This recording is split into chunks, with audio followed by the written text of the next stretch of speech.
जो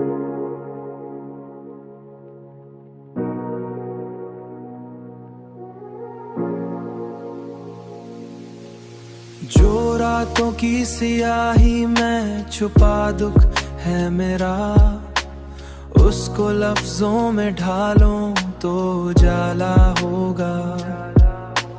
मैंने हर बार तुझे दिल से पुकारा, लेकिन तेरी खामोशी का हर जवाब धोखा होगा।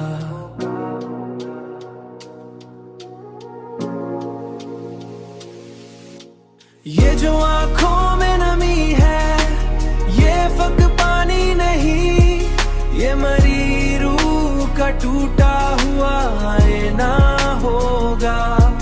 मैंने चाहा था कि दुनिया से अलग हो जाऊं, पर एक मोड़ पे तेरा ही हवाला होगा। वक्त के साथ ये जख्म भी भर जाएंगे, मगर हर निशान दिल पे हमेशा के लिए ताजा होगा।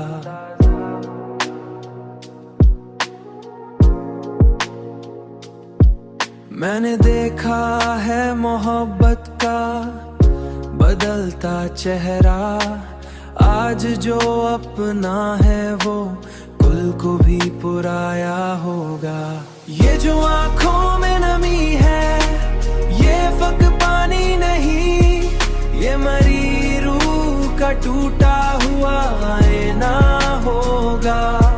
मैंने चाहा था कि दुनिया से अलग हो जाऊं, पर एक मोड़ पे तेरा ही हवाला होगा।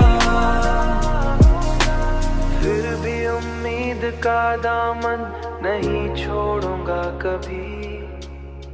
क्या खबर कल कोई लम्हा मेरा अपना होगा, क्या खबर कल कोई लम्हा मेरा अपना होगा।